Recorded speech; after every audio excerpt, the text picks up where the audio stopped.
Bonjour à tous, épisode 2 du projet 13B Warrior W Autosport. Aujourd'hui, on va regarder plus en détail l'état des pièces en interne du moteur, dans leur globalité. On ne va pas faire une vidéo qui dure 1 heure, on est d'accord. On va regarder un peu l'état des rotors, l'état des plates, de l'excentrique, etc.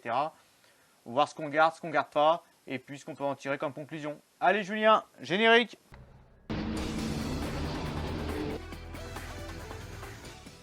Bon, avant toute chose, je tiens à préciser deux choses.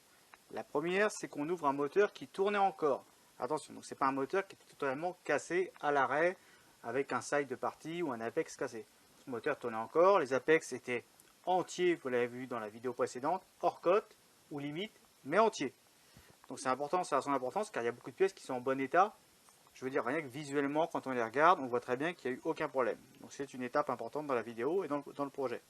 Ensuite, il y a un impératif, c'est si vous refaites un moteur, il faut vous télécharger le workshop Mazda pour le Renesis. Il est dispo partout sur internet en PDF. C'est juste le bouquin officiel Mazda, voilà son nom. Vous tapez ça sur Google, vous le trouvez, il est partout. Où vous avez toutes les procédures. Alors c'est en anglais. Pour les non anglophones, je suis désolé, mais vous avez tout à respecter. Voilà, que ce soit les mesures, les plans de montage, les codes de serrage, etc. Et il faut surtout être méga humble. Je veux dire, les mecs qui ont fait ça, déjà ils ont mis des années à le faire. Dans le monde, il y a plein de marques qui ont raté ce type de moteur, il n'y a que Mazda qui y est arrivé. Donc il faut vraiment rester humble par rapport à ça, bien réfléchir à tout ça, et se dire que s'il y a un truc qu'on vous demande de faire, c'est qu'il y a une raison. Il ne faut pas se lancer dans l'aventure en se disant ça sert à rien, ça c'est bon, ça je le sais. Non, ça ne marche pas. Je vous le dis tout de suite, respectez à la lettre ce qu'on vous dit, lisez le book avant de vous lancer si vous vous lancez.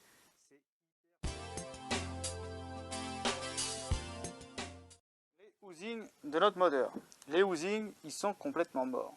Le housing, on peut mesurer tout ce que le Mazda en épaisseur. Il nous demande de nous prendre à plusieurs endroits pour mesurer la pièce, voir si elle ne s'est pas déformée avec la chaleur. Mais un housing comme celui-là, une fois qu'on l'ouvre, ben déjà si on regarde bien, alors je ne sais pas si en vidéo vous voyez bien, mais il y a de la grosse marque ici. En fait, la trace déjà là qui nous... juste au puits de bougie, et d'ailleurs, ouais. Alors, la trace déjà, c'est qu'on voit nettement que la compression fuyait à ce niveau-là.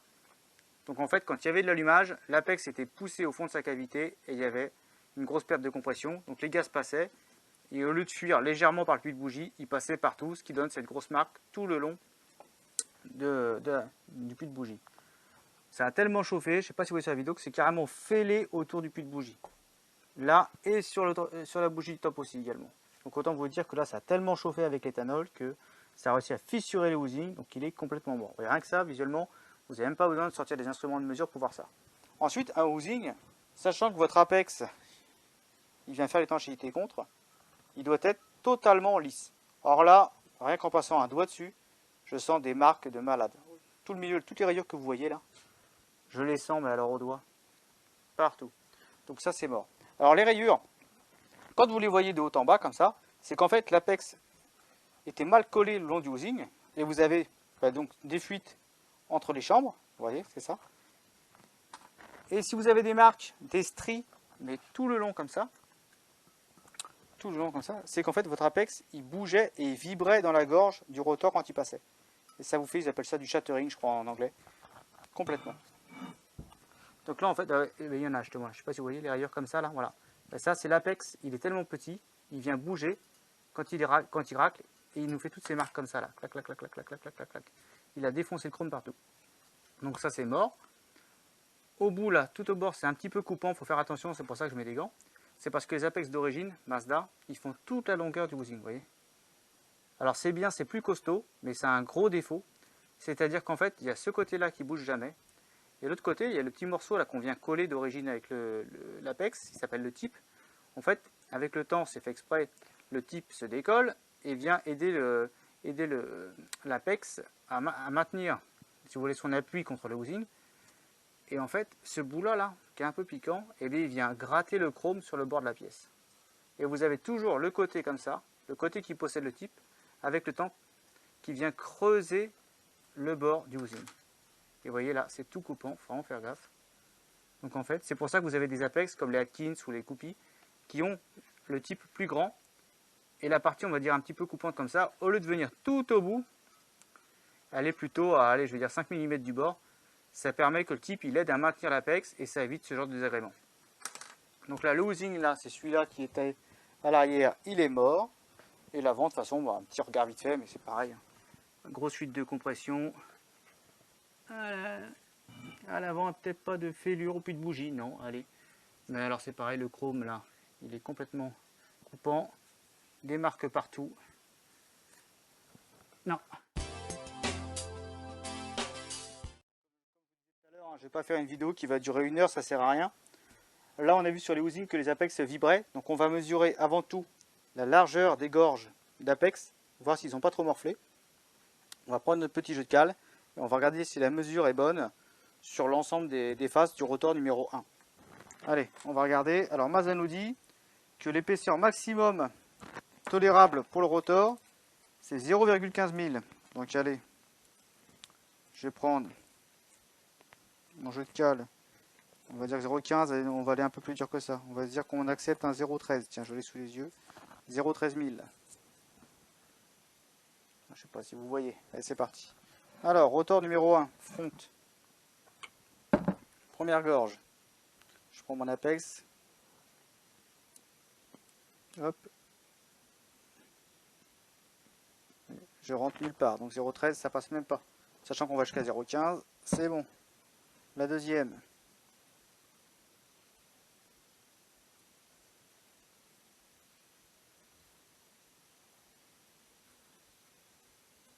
Je passe pas. La troisième.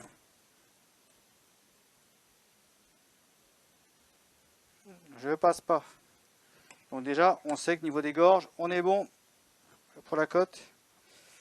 La cote maximum. Alors, on y va. Ça passe. On est bon.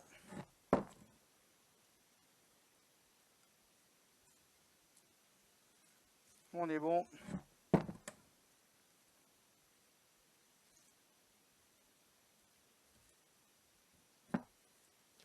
Ah voilà, c'est bon. Il y a un petit peu de calamie qui doit rester. Ça passe bien, c'est bon. Je passe partout. Ouais.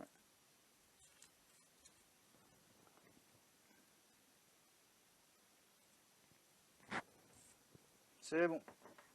On est bon. 0,05 passe.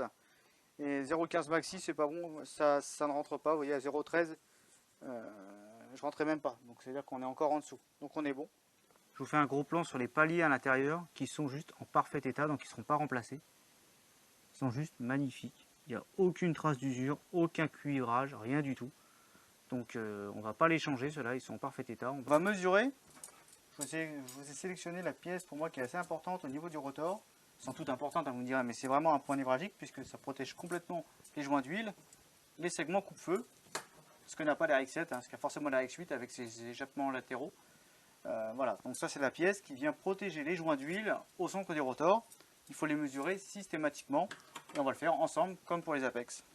Alors, pour les cut-off seals, donc les joints par feu, Mazda nous dit, alors, hauteur normale 3,95 standard, hauteur minimum 3,8. C'est-à-dire qu'il n'y a pas beaucoup d'écart. Alors c'est parti, on fait le premier. Top, 3,94, 3,95 la norme, je rappelle. Royal. Royal.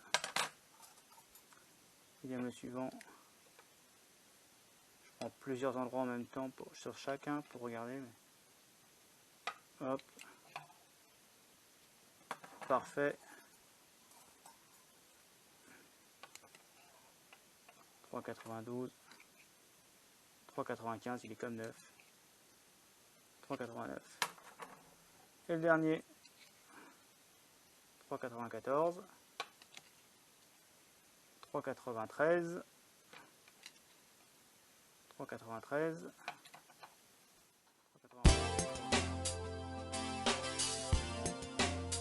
Alors, palier avant, palier arrière.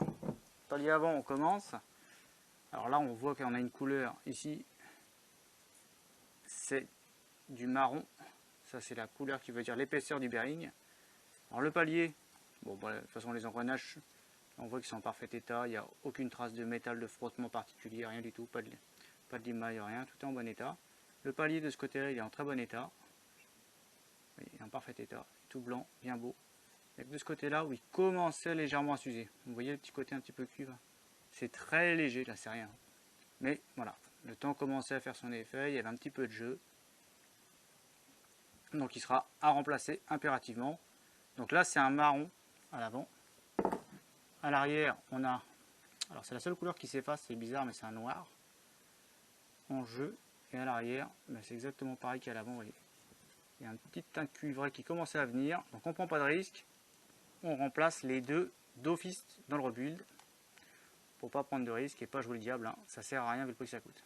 De toute façon à chaque rebuild, de toute façon ces paliers là, même s'ils n'ont pas de marque, remplacez-les. L'excentrique de l'autre 8, ça c'est une superbe pièce que j'adore. Ben, les paliers n'ont rien et l'excentrique n'a rien. Je veux dire, quand un excentrique est mort, vous voyez tout de suite, ça fait comme des grosses marques de serrage, de fer contre fer, comme si on l'avait poncé avec du papier. Ça se voit tout de suite. Dès que vous démontez, vous voyez la tronche du truc. Il ne faut pas sortir de Saint-Cyr pour voir ça. Vous voyez des grosses traces de fer qu'on frottait, ça fait des grosses marques, je vous dis comme du papier de verre qui a poncé dessus. Là c'est en parfait état. La pièce n'a pas bougé. Et puis j'adore cette pièce. Mais il n'y a rien du tout. Donc lui il est remonté tel quel. On va rester sur la bonne couleur des bearings et il n'y aura pas de raison que ça fasse pas le taf. On le laisse tel quel. On pourra le mesurer avec plein de pièces de métrologie. Malheureusement je ne suis pas équipé donc je ne pourrai pas tout vous montrer ça. Je n'ai pas tous les outils Mazda, faut pas rêver non plus. Donc voilà, l'excentrique lui il est parfait.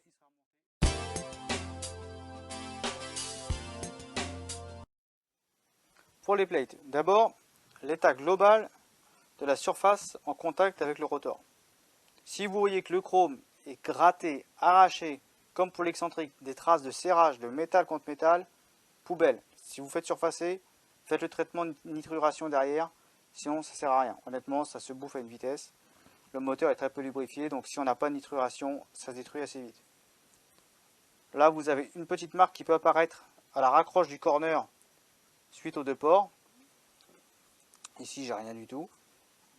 À cet endroit-là, beaucoup de plates ont une grosse marque droite. En fait, c'est quand les paliers sont usés, toute la chaîne cinétique, elle tourne légèrement en biais et les rotors viennent frotter, viennent marquer la plate là et là. Bon, là, moins, puisque vous avez l'espace entre les deux ports, mais là, notamment, côté allumage, où ça vient bouger. Là, les paliers étaient en parfait état, les deux paliers là-bas. Ils sont vraiment bien pour quasiment 100 000 km. Et les plates, c'est vrai qu'elles n'ont rien du tout. Le chrome est en parfait état. J'ai pas de points retirés. Toutes les marques qui peuvent paraître impressionnantes en photo là. Il n'y a rien du tout. Les codes sont assez larges. Hein. Si vous téléchargez le PDF, vous verrez. Les plates, honnêtement, vous avez vraiment de la marge sur la marge. Mais là, les trois sont comme ça. Les ports d'échappement, il n'y a rien de spécial. Il n'y a pas de traces de chauffe ou autre. Là, ici, j'ai rien du tout. J'ai juste rien. Donc, c'est parfait. Elle est totalement lisse. Les trois sont comme ça. Je vais juste faire un petit porting dessus pour le rebuild. Mais rien de spécial. Il faudra que je fasse une vidéo d'ailleurs sur les plates. Uniquement sur les plates. Leur composition, ce qu'on peut faire, ce qu'on ne doit pas faire, etc. Je vous ferai une vidéo là-dessus comme pour les housings. Mais là, les plates sur cette 8 là. Vous voyez, on a vu ensemble les rotors, les gorges des rotors qui vont recevoir les nouveaux apex. On a vu les paliers. L'excentrique, il est en parfait état. J'ai rien de spécial à vous montrer. Hein, il est en parfait état. Les cut-off seals, vous avez vu, ils sont en parfait état aussi. Donc c'est tout bon. Les deux housings, eux, sont morts. C'est juste une évidence. Les plates, je vous en ai montré une. Mais je peux vous montrer les... Ça sert à rien que je vous les montre toutes. Elles sont exactement pareilles. Elles ont strictement rien. Le problème du moteur venait vraiment des apex qui étaient au minimum. Des housings qui sont défoncés et même fêlés au puits de bougie qu'on a vu sur la vidéo. Et bon, les paliers légèrement usés, mais ça à 100 000 km, tous ceux qu'on démonte ils sont comme ça, donc il n'y a rien d'affolant. Le problème vient de là. Donc de toute façon, ce qui va être fait sur cette voiture, c'est un kit basique Atkins avec des side seals, des corner seals, des apex, tous les ressorts qui vont bien et tous les joints d'huile qui vont être changés. Comme ça, au niveau de l'interne, ça va être refait nickel. Une pochette de joints extérieurs pour l'étanchéité moteur normale, que ce soit à tout niveau, admission, cover, etc. Tout sera propre. Et puis il y aura quelques petites pièces comme un filtre air HKS, etc. Mais je reviendrai là-dessus. Ça c'est pour le partenariat avec W. Donc voilà, ce sera fait sur la voiture.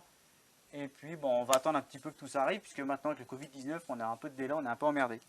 Voilà, bon j'espère que la vidéo vous a plu comme d'hab. Et puis bon, on se reverra pour un troisième épisode. A plus et merci pour votre soutien.